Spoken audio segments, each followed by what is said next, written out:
Taeho Kim floated through the reconnaissance shuttle, eyes fixed on the scanner readings. Another routine survey mission of Proxima b that would likely yield nothing interesting. The planet's barren surface stretched below him, all rust-colored. Plains and jagged mountain ranges. Nothing ever happened on these solo missions, just hours of methodical data collection for Earth Coalition records. The sudden beeping of his emergency frequency scanner jolted him from his boredom. A distress signal? Here. He adjusted the controls, trying to pinpoint the source. The signal was weak but definitely artificial, coming from somewhere in the Northern Canyon region. Control, this is Lieutenant Commander Kim. I'm picking up a distress signal from Grid Sector 7 Alpha. Requesting permission to investigate. Captain Park's voice crackled through the comm system. Negative, Lieutenant. Complete your scheduled survey pattern and return to the Endeavor. We'll send a proper team after your return. Taeho frowned at the coordinates blinking on his screen. The signal was fading. Whoever was down there might not have time to wait for a proper team. Control, the signal is deteriorating. Survivors may not have much time. Your orders stand, Lieutenant. Complete your pattern.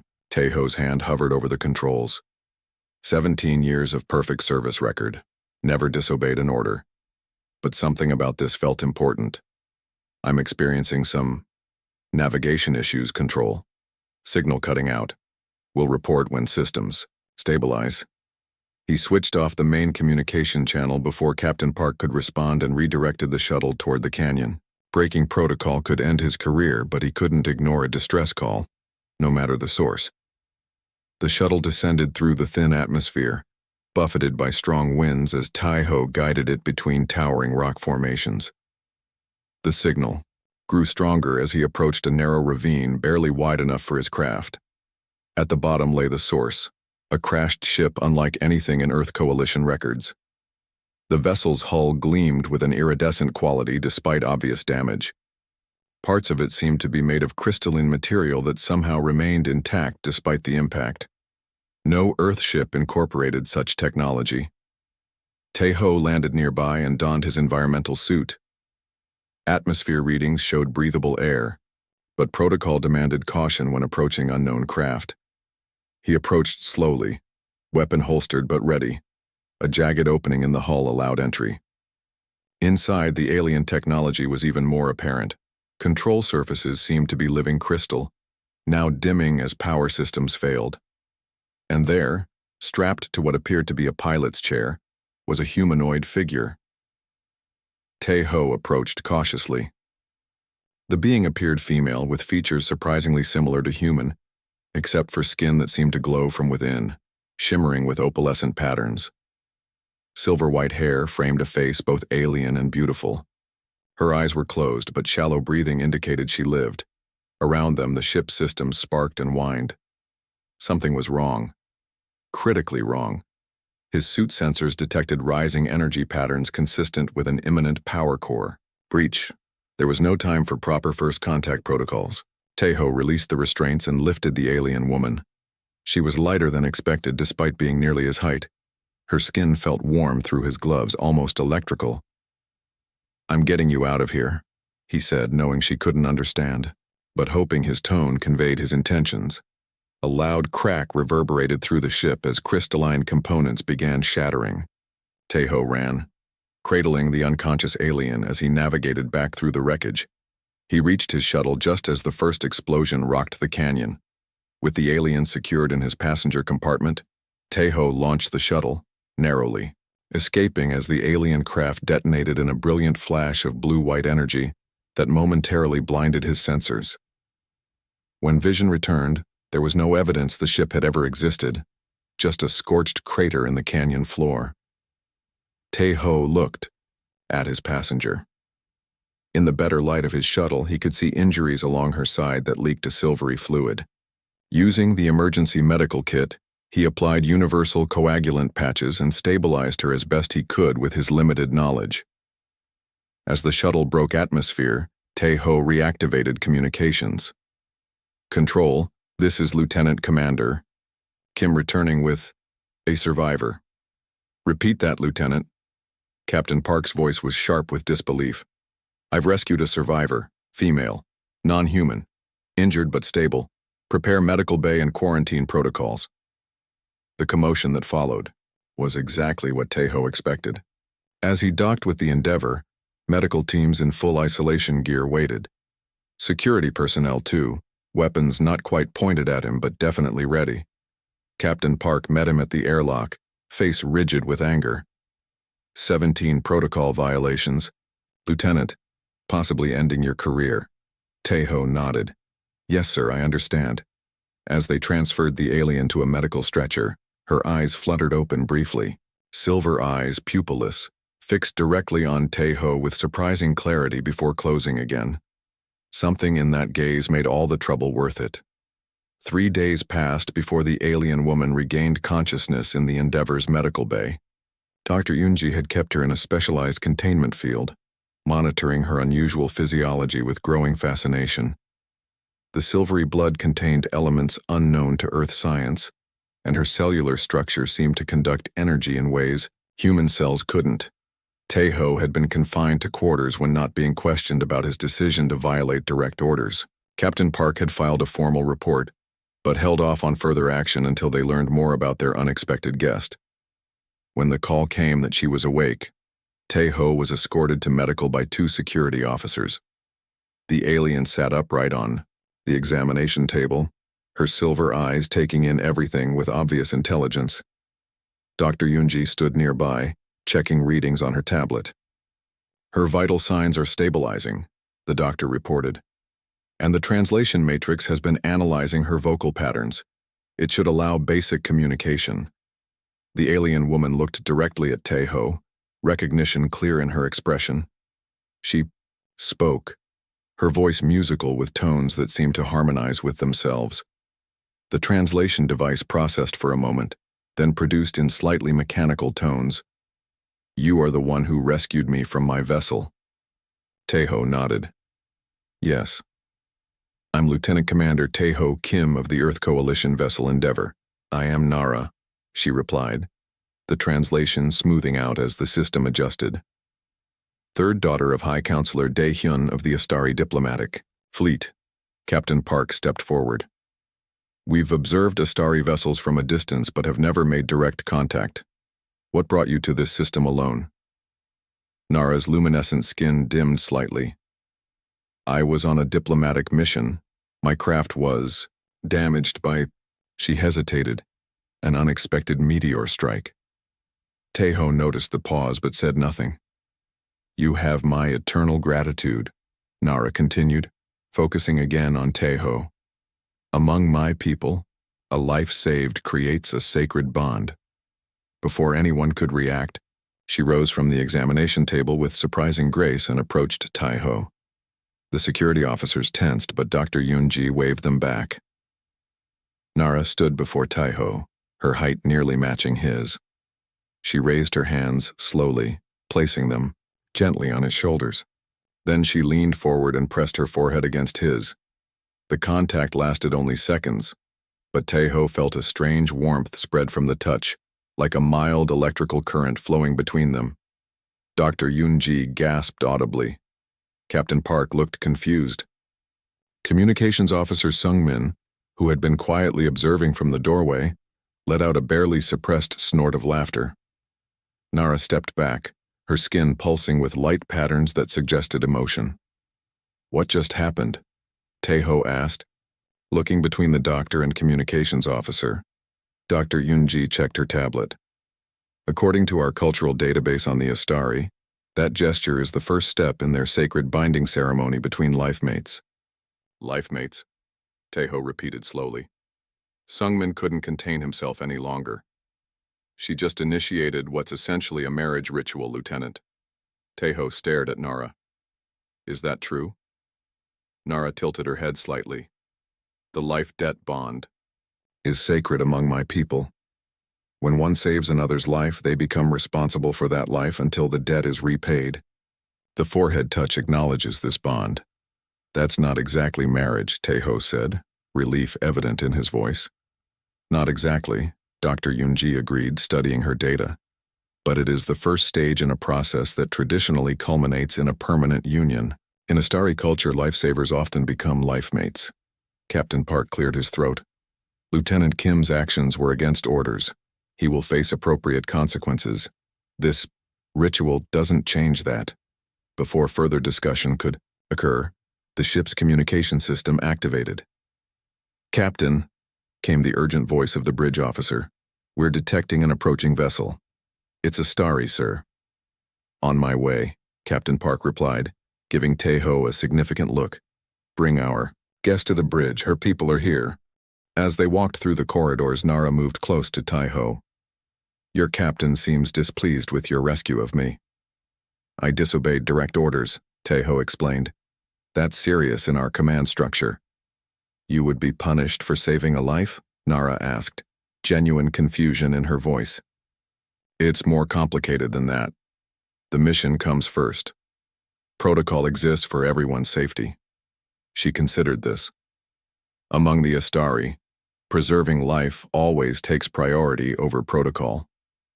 When they reached the bridge, the view screen showed an approaching vessel that resembled a massive crystalline nautilus. It dwarfed the Endeavor, its surface shimmering with the same opalescent quality as Nara's skin. "They're hailing us," announced the communications officer. "On screen," ordered Captain Park. The image shifted to show a stern-faced Astari male with elaborate markings across his skin and ornate attire that suggested high rank. His eyes widened slightly at the sight of Nara. "Daughter," he said, relief evident even through the translation. "You live, father," Nara acknowledged, "thanks to this human." She gestured to Taeho. High Counselor Daehyun studied Taeho with obvious interest. "We have much to discuss, Captain Park, including the debt my daughter and our people now owe your officer." As diplomatic protocols were discussed, Sungmin leaned close to Taeho and whispered, "Congratulations again, Lieutenant. You've just become part of an interstellar incident." The Astari vessel docked with the Endeavor, connecting through a specialized airlock that adapted to the crystalline structure of the alien ship. Captain Park assembled a formal reception party, including Taeho, who stood uncomfortably in his dress uniform. His career hung in balance, caught between breaking protocol and accidental alien diplomacy. High Counselor Daehyun entered the Endeavor with an entourage of 6 Astari officials. Like Nara, they had opalescent skin that seemed to pulse with internal light, though their markings were more elaborate, suggesting rank or family lines. Daehyun wore ceremonial robes studded with living crystals that resonated softly with his movements. "Captain Park," the High Counselor said, bowing slightly. "The Astari diplomatic fleet extends gratitude for the rescue of my daughter." "We're pleased we could help," Captain Park replied carefully, "though I must clarify that Lieutenant Commander Kim acted without authorization." Daehyun's attention shifted to Taeho. "Is this common among humans, to save lives without permission?"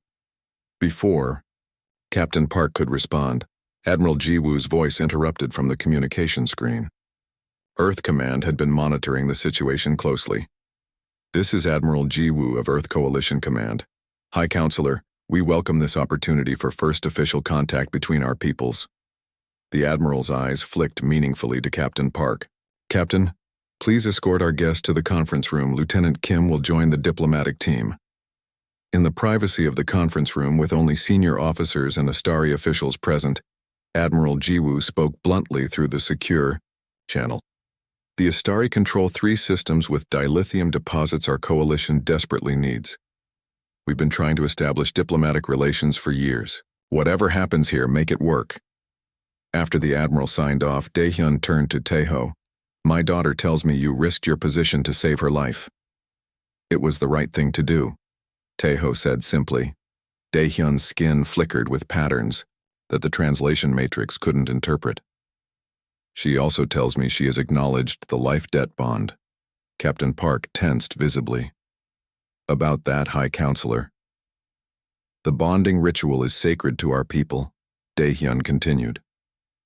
"For thousands of years we have honored the connection between lifesaver and life saved. It forms the foundation of our social structure."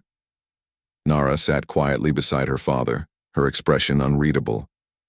"With respect," Taiho said carefully. I'm not familiar with your customs. I was simply doing what any officer would do. Yet not what your officers are ordered to do, Daehyun noted with surprising shrewdness. My daughter is not merely any citizen. She is third daughter of the High Council betrothed to Minister Baek to secure peace between our political factions. Captain Park's eyes widened slightly at the implications. High Counselor, surely you don't expect— The bond has been acknowledged, Daehyun said firmly. To dishonor it would be a grave insult not just to my family but to our entire cultural foundation.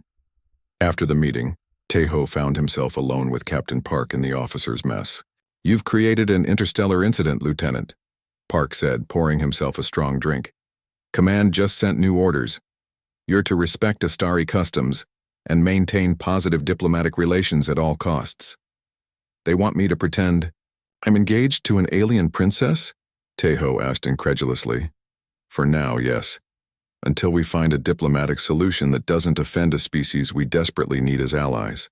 Over the next several days, as diplomatic discussions continued between the two vessels, Taeho and Nara were expected to spend time together. At first, these meetings were awkward, supervised affairs in the observation lounge or recreation deck. 2. Taeho's surprise, Nara proved to be intelligent and curious about humans. She asked thoughtful questions about Earth customs and explained Astari traditions in return. Your people place great value on individual choice, she observed as they walked through the ship's small arboretum. It's very different from our emphasis on collective harmony. Is that why you accept arranged marriages? Taeho asked. Nara's skin dimmed slightly. My betrothal to Minister Baek was political. My father's moderate coalition needs support from traditional factions. And how do you feel about it? She touched a flower gently, its petals responding to her energy field. Minister Baek is powerful, but not kind. My shuttle mission was actually— She hesitated, then looked around to ensure they were alone. I was fleeing the marriage. The crash was no accident. Taeho stared at her in shock. Are you saying someone tried to kill you? I can't prove it, Nara replied softly. But Minister Baek would benefit if I disappeared and humans could be blamed. Later that night, Taeho received an encrypted message from Earth Command. Continue relationship with Astari diplomat. Learn everything you can. Alliance priority. 1. He deleted the message, thinking about Nara's revelation. What had begun as a simple rescue was becoming much more complicated and dangerous. The Astari diplomatic vessel maintained its position alongside the Endeavor for 7 days. During this time, Taeho spent increasingly long periods with Nara, officially as part of the cultural exchange program.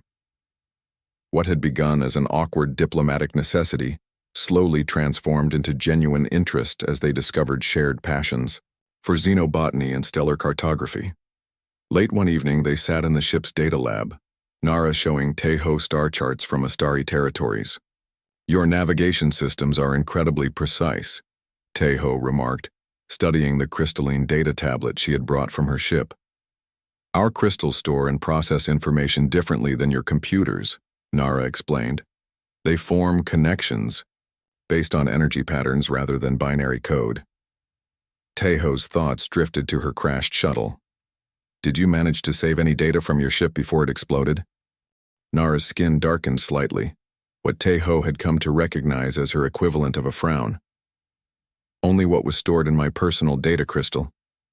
She touched a small pendant at her neck. Why do you ask? I've been thinking about what you said, about your crash not being an accident. If someone sabotaged your ship, there might be evidence in the system logs. Nara hesitated, then unclasped the crystal pendant. I haven't had access to proper equipment to analyze it. Your systems are different. Taeho connected the crystal to a modified interface he had designed with help from the engineering team. The data appeared scrambled on the screen, but with Nara's guidance, he began isolating navigation records from her shuttle. There, he said suddenly, pointing to an anomalous code sequence. That's not a system malfunction. Someone inserted a program to gradually destabilize your guidance systems. Nara's skin pulsed with rapid light patterns. Can you trace who did it? Working through the night, they pieced together fragments of data from the crystal.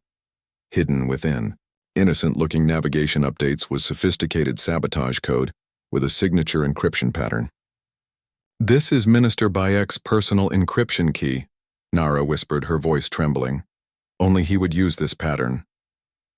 Further investigation revealed fragments of communications showing that Bayek had planned more than just eliminating Nara. He intended to blame her death on humans, creating a diplomatic incident that would derail the pending alliance between their species. "He wants an alliance with the Vorn Empire instead," Nara explained. "The Vorn offered him personal power in exchange for Astari technology." "We need to tell your father," Tejo said. Nara shook her head.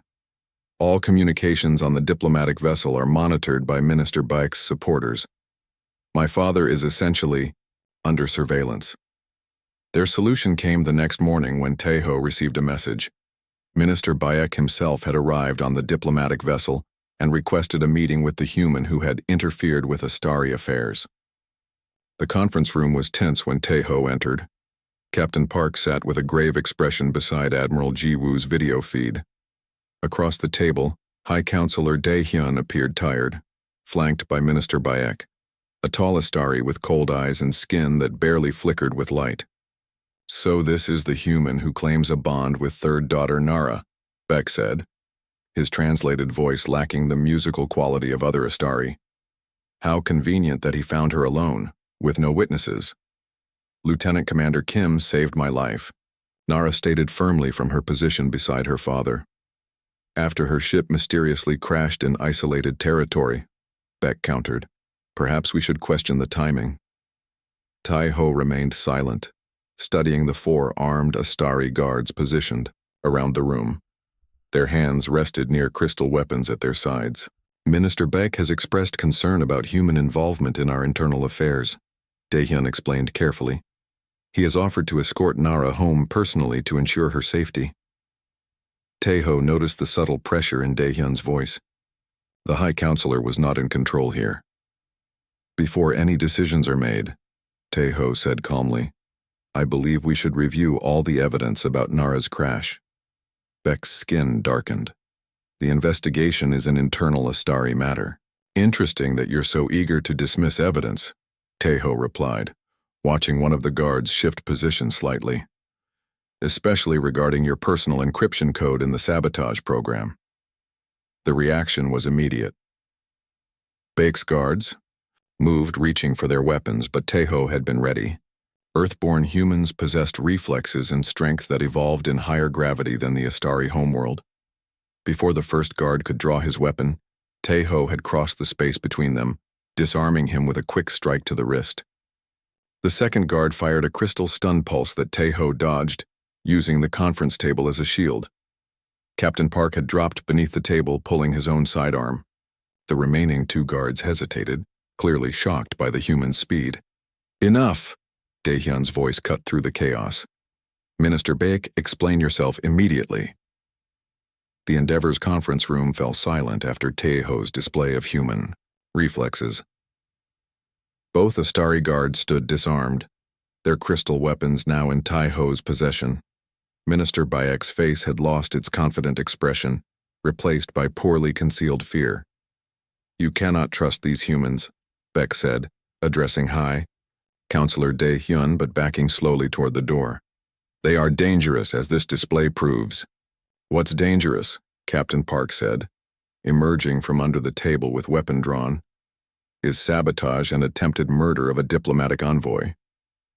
Tejo placed the confiscated weapons on the table and activated Nara's data crystal, which he had brought with him. The holographic display showed the sabotage code with Bayek's encryption signature clearly visible. "We discovered this in Nara's shuttle records," Tejo explained.